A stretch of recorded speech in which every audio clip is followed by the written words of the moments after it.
¿Y si tener hijos fuera lo más egoísta que alguien puede hacer? Puede sonar extraño y generar polémica, pero esta es la idea principal de una corriente de pensamiento llamada antinatalismo. Para entenderlo mejor, imaginemos una situación. Imagina que tienes una llave mágica. Esta llave tiene el poder de hacer que alguien exista, una persona completamente nueva que vivirá la vida con todo lo bueno y lo malo que eso implica. Pero aquí está el problema. La vida de esa persona no tendrá ninguna garantía. Puede ser muy feliz y presenciar cosas increíbles, o puede sufrir mucho y vivir momentos terribles.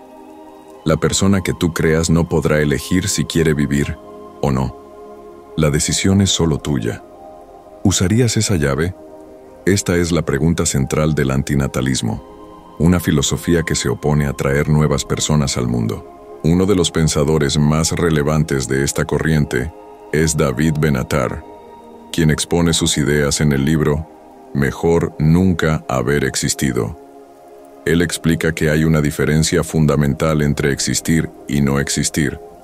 Si alguien no nace, no siente dolor, lo cual es positivo, pero tampoco experimenta felicidad. Sin embargo, como esa persona no existe, no siente la falta de esa felicidad. En cambio, si alguien nace, inevitablemente sufrirá en algún momento, aunque también conozca la alegría. Para Ben-Attar, evitar el sufrimiento es más importante que la posibilidad de experimentar placer. Según su visión, crear una vida es esencialmente injusto, porque impone sufrimiento a alguien que no pudo decidir si quería nacer. Pero el antinatalismo no se trata solo de teorías abstractas, también se basa en las duras realidades del mundo en que vivimos. Piensa en todas las formas de sufrimiento que existen: pobreza, enfermedades, guerras y la destrucción del medio ambiente. Incluso en las mejores vidas hay tristeza, preocupación y el miedo inevitable a la muerte.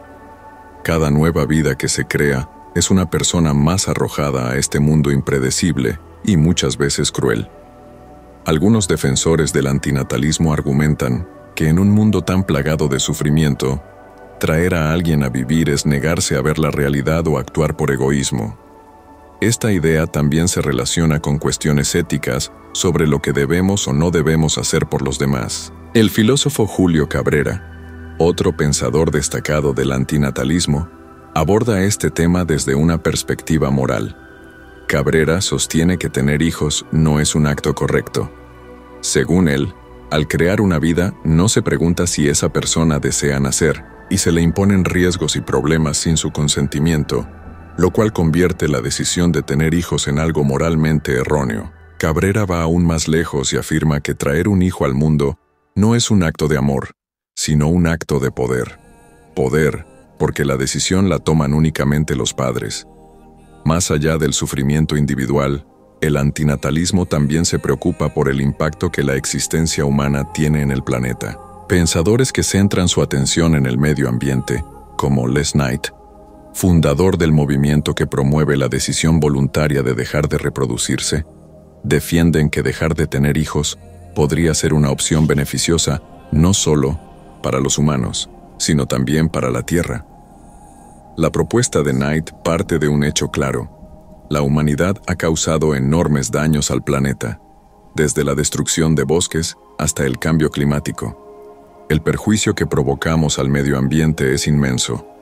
Antinatalistas como Knight no ven un mundo sin humanos como una tragedia, sino como un regreso al equilibrio, un mundo donde la naturaleza pueda prosperar sin nuestra presencia destructiva.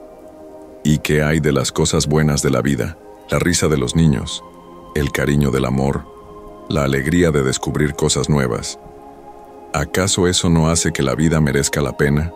Quienes defienden el antinatalismo dirían que esas alegrías son efímeras y a menudo menores que el dolor que la vida conlleva.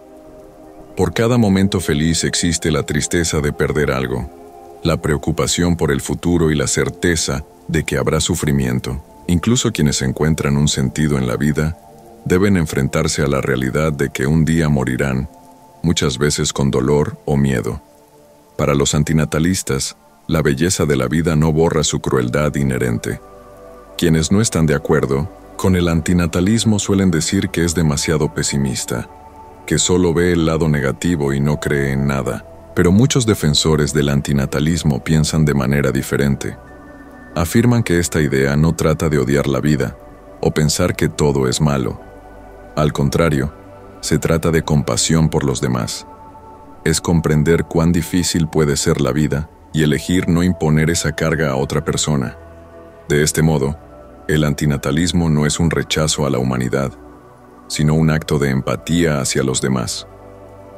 Volvamos a aquella llave mágica. ¿La usarías sabiendo los problemas que podrían surgir? ¿Invitarías a alguien a un mundo donde el sufrimiento es seguro, aunque la felicidad sea posible? ¿O preferirías no usar la llave, evitando que esa persona experimente el dolor y la incertidumbre de la vida? El antinatalismo no exige una respuesta, solo nos invita a reflexionar sobre esta cuestión y, al hacerlo, cuestiona una de las ideas más fundamentales de la existencia humana: que tener un hijo es siempre algo bueno. Vida es un error, no solo la vida humana, sino toda forma de vida. Un animal salvaje cazando a otro para alimentarse, un insecto siendo devorado por una criatura más grande, el ciclo interminable de nacer, sufrir y morir. Existe una corriente de pensamiento radical llamada efilismo, que no solo cuestiona la vida humana, sino la propia naturaleza de la vida. Nos invita a considerar una idea perturbadora. ¿Y si lo más amable y correcto no fuera mantener la vida, sino acabar con ella? Imagina una fábrica que ha estado funcionando durante miles de millones de años. Produce seres vivos sin cesar, cada uno diseñado para luchar por sobrevivir, experimentar sufrimiento y morir al final. Esta fábrica no está guiada por inteligencia ni por un plan. Funciona sin pensar, y lo único que importa es copiar el ADN. Este es el proceso de la evolución, lo que impulsa la vida hacia adelante. Quienes defienden el efilismo sostienen que esta máquina está rota, y peor aún, que la vida es cruel. Afirman que es un sistema sin lógica que perpetúa el sufrimiento, sin una razón significativa. Para comprender esto, observemos la naturaleza. Imagina un león persiguiendo a una cebra para no morir de hambre. El león necesita matar y comer a la cebra. La cebra, desesperada por vivir, huye con miedo. Pero ninguno de los dos eligió esta situación. El león caza porque tiene hambre, y la cebra huye porque teme morir. El sufrimiento de uno garantiza la vida del otro. Lo que llamamos equilibrio de la naturaleza es, en realidad, una gran violencia. Quienes defienden el efilismo ven esto no solo como algo triste, sino como una prueba de que la vida en sí misma tiene un problema grave. Pero el efilismo no se detiene en el mundo natural, también critica la vida humana. Piensa en tu vida cotidiana. Incluso en las mejores circunstancias, debemos lidiar con el envejecimiento, las enfermedades y la muerte. Nuestras alegrías son fugaces y nuestros problemas parecen interminables. Por cada momento feliz, hay muchos momentos de frustración, pérdida y tristeza. Y esto no solo afecta a los humanos. Todo ser que siente, desde el insecto más pequeño hasta el animal más grande, está atrapado en la misma trampa. La idea del efilismo es simple pero profunda. La evolución, el proceso que dio origen a la vida, no se preocupa por el bienestar de las criaturas que crea. Lo único que importa es garantizar que sobrevivan y se reproduzcan, sin importar las consecuencias. De este modo, la vida no es una maravilla ni un regalo, sino un ciclo interminable de necesidad, dolor y muerte al final. Creen que continuar este ciclo no solo es inútil, sino éticamente incorrecto. Ahora imagina que tienes un interruptor en la mano. Si lo pulsas, la vida en todo el universo terminaría sin dolor alguno. No habría más sufrimiento, ni miedo, ni lucha interminable. ¿Lo harías? Esta situación imaginaria representa la idea principal del efilismo. No es un pensamiento nacido del odio a la vida, sino de la compasión por todos los seres vivos atrapados en este ciclo. Quienes defienden el efilismo Afirman que la verdadera bondad consiste en acabar completamente con el sufrimiento, incluso si eso significa que la vida deje de existir. Quienes critican el efilismo suelen decir que es una idea demasiado radical o que no cree en nada, pero quienes lo defienden responden que esta forma de pensar se basa en la lógica y en una profunda compasión por los demás. Ellos preguntan, si no harías que alguien sufriera sin parar a propósito, ¿por qué permitir que un sistema que causa sufrimiento a millones de seres continúe existiendo? Para los efilistas, la solución es clara. Hay que parar la fábrica, desconectar la máquina, acabar con esta experiencia cruel que llamamos vida. Es una idea que sacude, que incomoda y que nos obliga a cuestionar las bases mismas de cómo entendemos la existencia. El efilismo no da respuestas fáciles, ni ofrece verdades que reconfortan. Al contrario, nos obliga a mirar de frente lo más duro de la vida y a hacernos una pregunta imposible. ¿Merece la pena existir si eso implica sufrir? Utilitarismo negativo. Imagina un mundo donde el objetivo principal de la moralidad no es aumentar la felicidad, sino reducir el sufrimiento. Esta es la base del utilitarismo negativo, una forma contundente y controvertida de pensar la ética, muy diferente del utilitarismo clásico, que se enfoca en maximizar la felicidad general. El utilitarismo negativo pone el foco en acabar con el dolor como prioridad moral, afirmando que eliminar el sufrimiento es más importante que buscar el placer. Esta idea nace de una observación potente. El sufrimiento tiene un peso descomunal. Mientras que la felicidad puede ser pasajera o moderada, la angustia, física o emocional, puede consumir la vida entera de una persona. El filósofo Karl Popper, uno de los primeros en defender esta visión, decía que evitar el sufrimiento debería tener prioridad sobre generar placer, porque aliviar el dolor mejora la vida de forma inmediata y concreta. Este pensamiento nos obliga a reflexionar seriamente sobre cómo valoramos la felicidad frente a la importancia de reducir el dolor. En muchos casos, centrarse en disminuir el sufrimiento parece una decisión evidente. Dar comida a quien tiene hambre, ofrecer refugio a quien duerme en la calle, brindar atención médica a los enfermos o apoyo emocional a quien está al borde del colapso. Estas acciones reducen el sufrimiento directo y mejoran la vida. Pero el utilitarismo negativo va mucho más allá de los casos individuales. Nos pide pensar en una escala mucho mayor, la existencia misma. Una de sus propuestas más polémicas es que, si el sufrimiento supera a la felicidad en el mundo, entonces podrían justificarse acciones drásticas para evitar que ese dolor continúe. Por ejemplo, si vivir inevitablemente implica dolor, entonces evitar la creación de nuevas vidas podría ser moralmente lo correcto.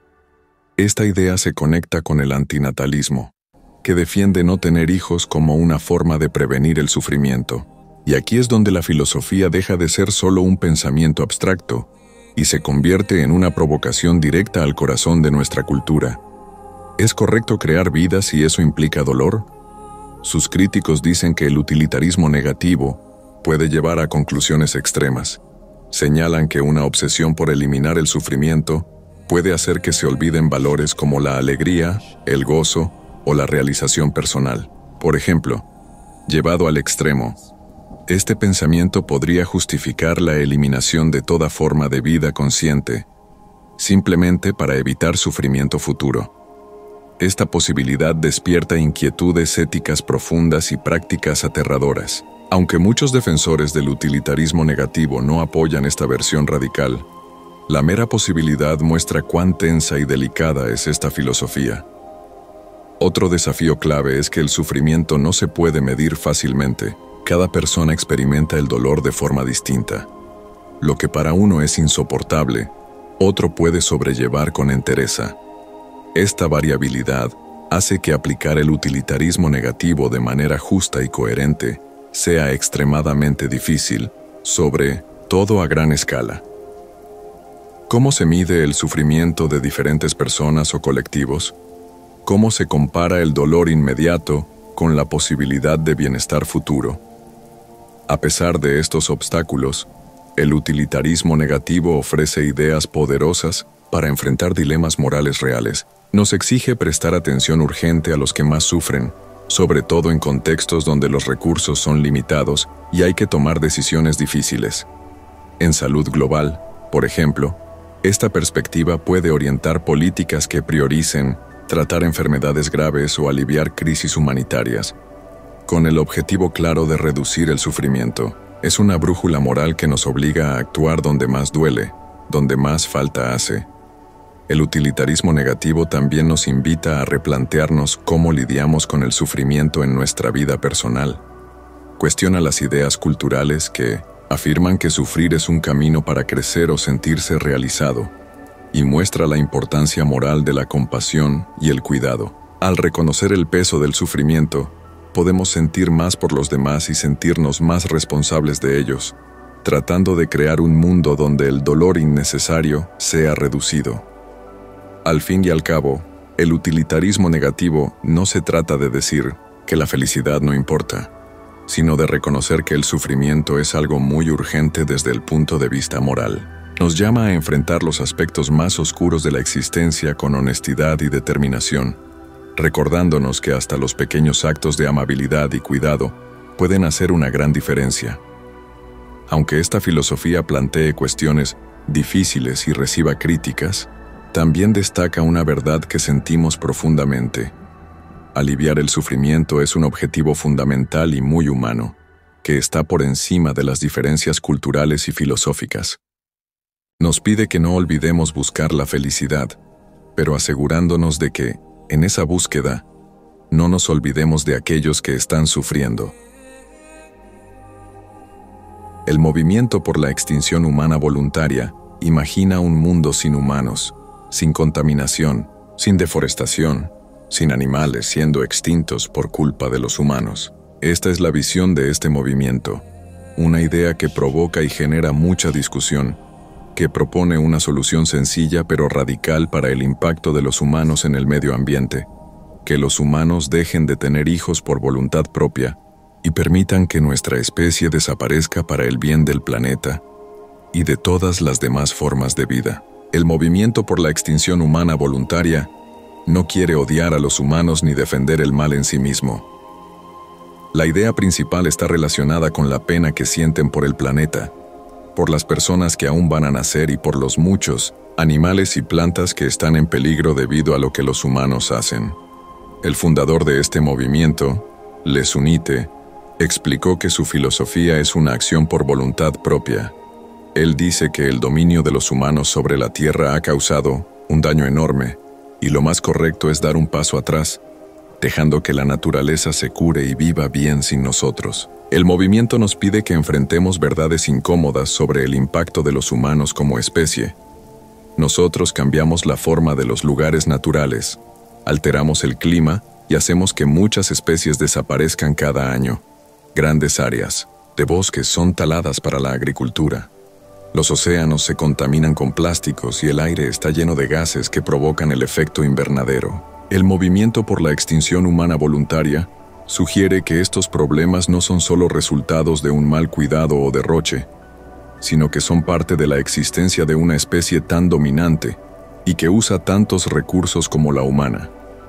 Quienes apoyan el movimiento dicen que hasta la persona más preocupada por el medio ambiente causa algún daño a otras formas de vida. Y aunque los esfuerzos para reducir nuestro impacto usando energía renovable y agricultura sostenible sean importantes, afirman que estas medidas no resuelven el problema principal, el tamaño de la población humana y cuánto consume. La extinción voluntaria no es una señal de que han perdido la esperanza, sino un acto de pensar en los demás, una forma de poner las necesidades del planeta por delante de la continuación de una sola especie. Quienes critican el movimiento por la extinción humana voluntaria plantean varios puntos. Uno de los más comunes es que esta idea ignora la capacidad de los humanos de hacer cosas buenas. Después de todo, los humanos no son solo destructivos, sino también creativos y se preocupan por los demás. Hemos desarrollado tecnologías que pueden ayudar a recuperar lugares dañados. Hemos descubierto maneras de reducir el cambio climático y defendemos los derechos de otras especies. Quienes critican dicen que, en lugar de desaparecer, la humanidad debería concentrarse en ser mejor en cuidar la Tierra, encontrando formas de vivir en armonía con otras formas de vida. Otra crítica es la cuestión filosófica de si la extinción es realmente mejor para el planeta. En un planeta sin humanos, la naturaleza sin duda se recuperaría, pero el ciclo de la vida seguiría teniendo sufrimiento, animales cazando a otros, enfermedades y competencia. Estos son aspectos básicos de los ecosistemas. La ausencia de humanos podría aliviar algunos problemas, pero no acabaría con el dolor y la lucha del mundo natural. El movimiento también plantea cuestiones éticas sobre cómo los humanos se valoran. ¿Es posible defender la extinción voluntaria sin disminuir el valor de la vida humana? Quienes apoyan el movimiento creen que sí, diciendo que su filosofía no se trata de odiar a los humanos ni a uno mismo, sino de reconocer la responsabilidad única que tiene la humanidad al elegir no tener más hijos. Argumentan que reconocemos el poder que tenemos sobre el planeta y tomamos una decisión consciente para reducir los daños. El movimiento por la extinción humana voluntaria nos obliga a reflexionar profundamente sobre lo que es el progreso y cuál es nuestro lugar en el mundo. Cuestiona la idea de que crecer, ya sea en la economía, en la tecnología o en la población, siempre es algo positivo. En lugar de eso, plantea si el verdadero progreso no estaría en el autocontrol, en dar un paso atrás para permitir que otras formas de vida prosperen. Esta visión cambia el enfoque de las historias que ponen a los humanos en el centro de los logros, hacia una perspectiva más amplia del planeta como un hogar compartido. Aunque el objetivo final del movimiento pueda parecer extremo o imposible, el mensaje detrás de él resuena con muchos que están preocupados por la situación del medio ambiente. Destaca la urgencia de abordar el impacto de la humanidad e inicia conversaciones importantes sobre ética, sostenibilidad y el futuro de la vida en la Tierra, estemos o no de acuerdo con la solución propuesta. Con la idea de dejar de tener hijos por voluntad propia, el movimiento nos recuerda de manera contundente las consecuencias de hacer lo que queramos sin pensar y la responsabilidad que tenemos por ser la especie dominante. El movimiento por la extinción humana voluntaria no intenta obligar a nadie a seguir esta idea, pero nos invita a pensar sobre lo que nuestras decisiones como individuos y como especie pueden causar en el futuro. Al hacerlo, nos desafía a enfrentar no solo la crisis medioambiental, sino también los valores y las ideas que moldean nuestra vida. La idea puede incomodar, pero el objetivo es hacernos reflexionar, animándonos a imaginar un mundo donde lo que la humanidad deje atrás sea compasión y no destrucción. Si la humanidad decide adaptarse, cambiar o desaparecer, las cuestiones planteadas por el movimiento por la extinción humana voluntaria seguirán siendo importantes mientras tratamos de entender la relación complicada entre progreso y cuidado del planeta. La conclusión repugnante. ¿Y si un mundo lleno de miles de millones de personas viviendo vidas que casi no valen la pena ser vividas, se considera moralmente mejor que un mundo más pequeño, donde todos experimentan la verdadera felicidad? Esa es la extraña idea conocida como la conclusión repugnante, un concepto presentado por el filósofo Derek Parfit en su libro Razones y Personas. Cuestiona nuestras ideas más básicas sobre lo que hace que un mundo sea moralmente bueno, y nos obliga a enfrentar verdades incómodas sobre cómo pensamos acerca de la felicidad, la población y la ética. La conclusión repugnante surge de una forma específica de pensar en la ética de la población, que se centra en aumentar la felicidad total. Imagina una sociedad con pocas personas viviendo vidas muy buenas. Ahora piensa en añadir más personas a esa sociedad, cada una con una vida menos feliz, pero aún así valiosa de ser vivida. A medida que crece la población, la calidad de vida media disminuye, pero la cantidad total de felicidad aumenta porque más personas están llevando vidas positivas. Si se lleva esta lógica al extremo, terminamos con un mundo donde miles de millones de personas viven vidas con el mínimo de felicidad. Y aún así, este mundo se considera moralmente mejor porque la felicidad total es mayor que la menor calidad de vida individual. Esta conclusión es muy extraña. Parece absurdo decir que un mundo donde todos apenas sobreviven podría ser mejor que uno lleno de vidas con mucho significado y alegría. Pero, siguiendo una idea estricta de utilitarismo que prioriza la felicidad total, ese es el resultado. La conclusión repugnante nos obliga a cuestionar si lo que sentimos moralmente coincide con nuestros principios filosóficos. Una razón por la que la conclusión repugnante parece tan preocupante es que reduce las vidas a números. Al centrarse en la suma total de la felicidad, trata a las personas como si fueran iguales en valor, en lugar de individuos únicos, con experiencias ricas y complejas. Esta forma de pensar ignora la profundidad y diversidad de la vida humana, planteando la pregunta de si la felicidad realmente puede medirse de una manera tan simple. ¿Puede la alegría de una vida muy feliz compararse con la satisfacción superficial de muchas vidas que casi no valen la pena vivir? Los filósofos han ofrecido varias respuestas a la conclusión repugnante. Algunos dicen que el problema está en el propio utilitarismo, que al centrarse solo en aumentar la felicidad, no tiene en cuenta otros valores como la justicia, la dignidad o la importancia de que cada persona prospere. Estos críticos sugieren que necesitamos una forma de pensar sobre la ética más completa, que equilibre la cantidad de felicidad con su calidad. Otros, como el propio Parfit, han explorado formas diferentes de pensar sobre la ética de la población.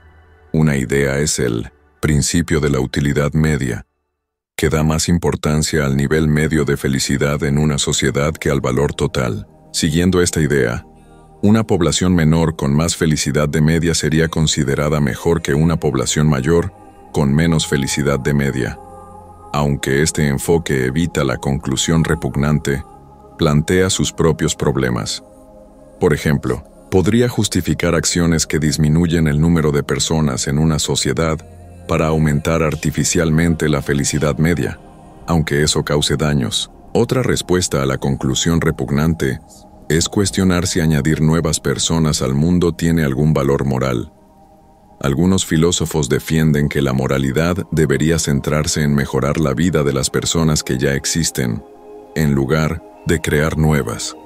Esta forma de pensar cuestiona la idea de que traer más personas al mundo lo haga automáticamente mejor. Sugiere que lo importante no es cuántas personas son felices, sino cuán bien viven las que ya existen.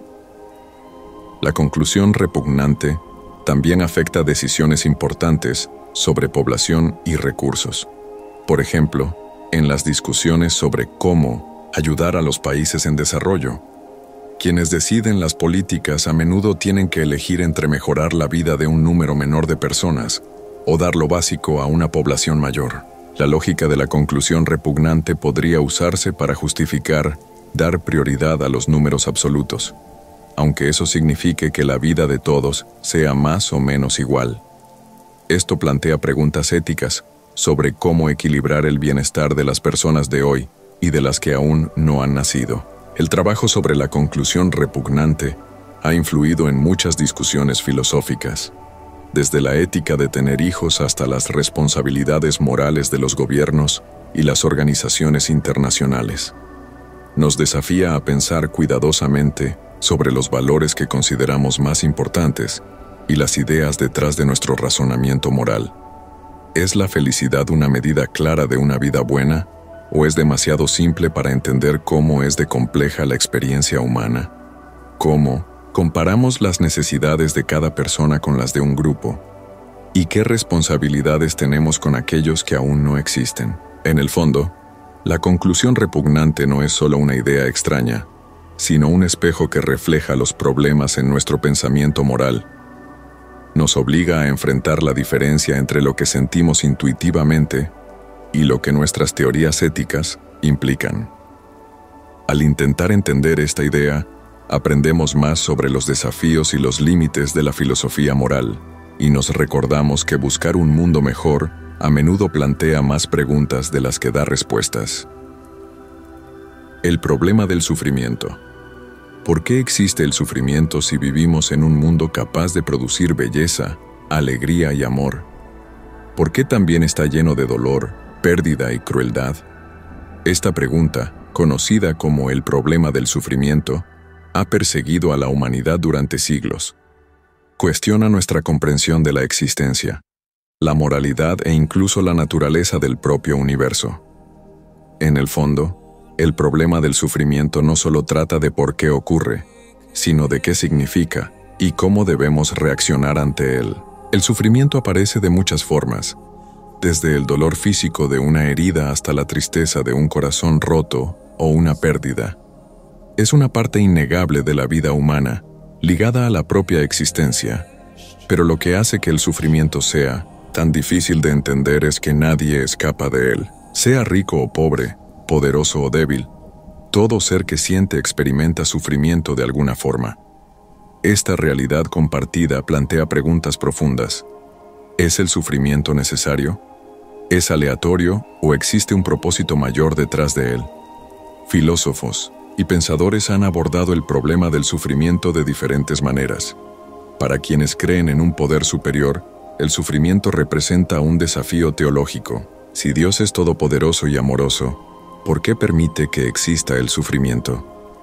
Esta pregunta, a menudo llamada el problema del mal, ha dado lugar a siglos de debate. Algunos argumentan que el sufrimiento es una prueba de fe o una herramienta para el crecimiento espiritual. Otros sugieren que es una consecuencia del libre albedrío humano, un resultado necesario de nuestra capacidad de elegir. Aún así, estas respuestas a menudo parecen incompletas. Pueden explicar algunos casos de sufrimiento, pero no logran dar cuenta de la enorme cantidad de dolor en el mundo, de desastres naturales, enfermedades y tragedias que parecen ocurrir sin motivo alguno. Las formas de pensar sobre el sufrimiento, que no involucran religión, suelen centrarse en sus raíces biológicas y evolutivas. El dolor, por ejemplo, tiene un papel importante en alertar a los organismos sobre el peligro. Sin la capacidad de sentir dolor, una persona podría no quitarse la mano del fuego o reconocer los síntomas de una enfermedad. El sufrimiento emocional también tiene sus raíces en la supervivencia. El miedo nos mantiene a salvo de amenazas, mientras que la tristeza nos ayuda a lidiar con la pérdida y seguir adelante. Desde este punto de vista, el sufrimiento no es un castigo divino ni un fallo moral, sino una parte necesaria de cómo funciona la vida. Aún así, entender el propósito del sufrimiento no lo hace más fácil de soportar. Esto aún nos deja preguntándonos por qué la vida tiene que estar construida sobre una base tan frágil. Y así, llegamos al final de esta profunda reflexión sobre el problema del sufrimiento. Una cuestión que, como hemos visto, acompaña a la humanidad y nos invita a un viaje continuo en busca de significado y comprensión. Nos gustaría conocer tu opinión. ¿Qué piensas sobre el problema del sufrimiento? ¿Cuáles son tus reflexiones sobre este tema tan complejo? Comparte tus comentarios aquí abajo. Si te ha gustado este video y quieres seguir explorando temas como este, no olvides dejar tu me gusta, suscribirte al canal y activar las notificaciones para no perderte los próximos contenidos. Tu interacción es muy importante para nosotros. Gracias por acompañarnos y hasta el próximo video.